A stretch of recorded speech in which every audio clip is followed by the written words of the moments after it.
Pekudei, accounts, God's trumpet call presence, encounter the living Messiah.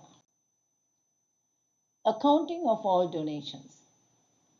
These are the accounts of the tabernacle of the testimony, recorded as Moshe ordered by the Levite under the direction of Ithamar, the son of Aaron, the Kohen. Exodus chapter 38, verse 21. Parashat Pekudei is the 11th and the last parashah in the book of Exodus. This short portion is read with Parashat Vayekhel during non-leap years. Pekudei means accounts. The Torah portion Pekudei begins with Moshe ordering an accounting of all the donations made to the tabernacle. Moshe ordered this accounting of the material as the tabernacle neared completion. Moshe understood that the way he handled the funds and the items donated by the community reflected directly on God. To avoid rumors and to avoid talk suggesting that he had skimmed off the top, he made the accounting public. Moshe exercised integrity and transparency over public donations made towards the building of the tabernacle.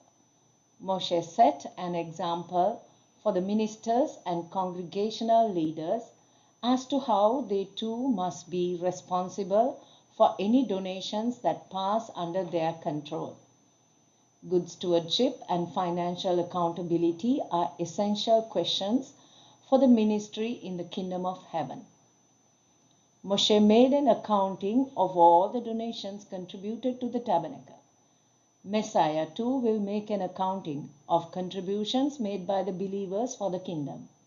1 Corinthians chapter 3:16 states that we are the temple of God and the Spirit of God dwells in us. Israel gave their resources, time and their energy to build the tabernacle. Disciples of Yeshua Messiah build up the body of Messiah to advance the kingdom. All believers will be accountable for their work in the kingdom. He will make a reckoning of our work in the kingdom. For we must all appear before the judgment seat of Messiah, so that each one may be recompensed for his deeds in the body according to what he has done, whether good or bad. 2 Corinthians chapter 5 verse 10. Paul the Apostle compared our labors, efforts and work we do for the kingdom to a temple building project. Every believer is a builder, building on the foundation of the temple with their contributions, good works. What believers contribute to the foundation will be scrutinized and made accountable. If any man builds on the foundation with gold, silver, precious stones, wood, hay, straw, each man's work will become evident. For the day will show it, because it is to be revealed with fire, and the fire itself will test the quality of each man's work. If any man's work which he has built on it remains, he will receive a reward. 1 Corinthians chapter 3 verse 12 to 14. What it means is that any hypocritical pretense will burn away, exposing the true intentions of the heart. False teachings and errant theologies will disappear.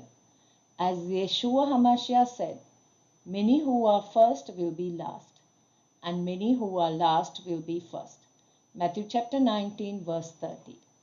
Many things that appear to be first will turn out to be last, and things that seemed great will prove to be small, and the good deeds of many unknown saints throughout the ages will shine with brilliant resplendence.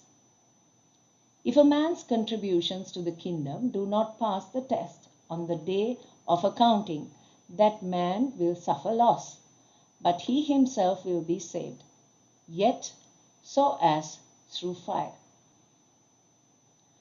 1 Corinthians chapter 3 verse 15.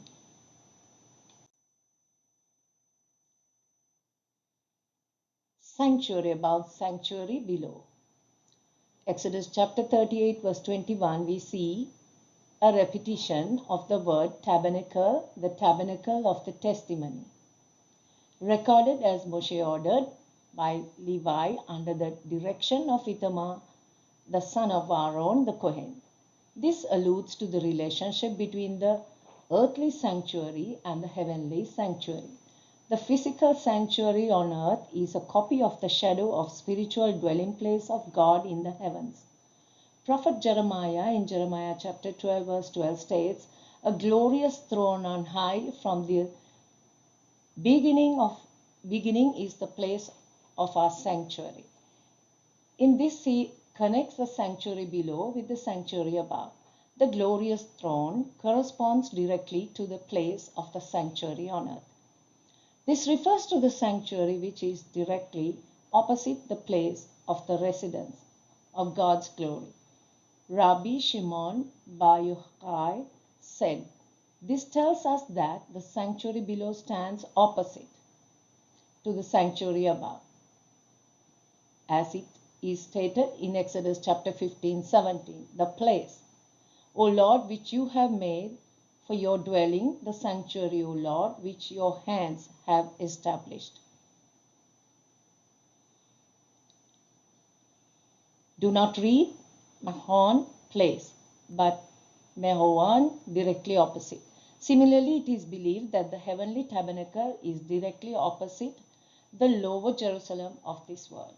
In Psalms chapter 122 verse 3, we find Jerusalem that is built as a city that is compact together. In the Targum, this verse is translated as Jerusalem that is built in the heavens is like a city which is connected with the one on earth.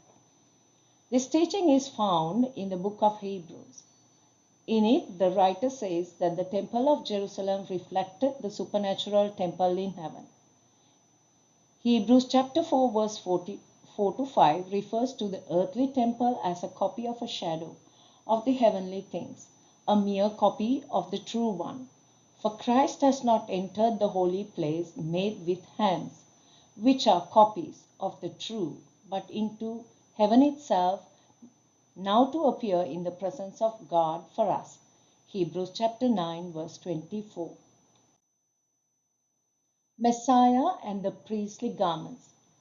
From the blue, purple, scarlet yarn, they made garments for officiating, for serving the holy place. And they made the holy garments for Aaron, as Adonai had ordered Moshe. Exodus chapter 39 verse 1.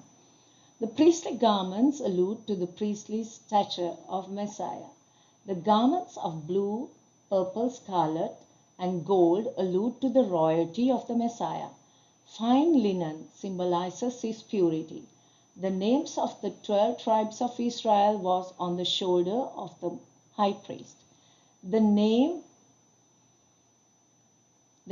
were engraved in 2 onyx stones of the ephod. Messiah carried Israel's names on his shoulders when he carried the cross. The Lord spoke to Israel through the ephod and the breastpiece of decision by means of Urim and Thummim. Hebrews chapter 1 verse 2 states, "But in these last days he has spoken to us by his Son." There were 12 stones on the breastpiece. On each stone was set a name of a tribe of Israel. They correspond to the names of Israel carried on the heart of Messiah. The blue robe of the anointed priest alludes to the thread of blue upon the corners of garments, reminding us that Messiah has made us to be a kingdom, priest to his God and Father. Revelation chapter 1 verse 6. The crown of gold which the high priest wore carried the words, "Holy to the Lord." This alludes to Messiah as our high priest, who is set apart as the Holy One of God and has been given the name and authority that is above every name.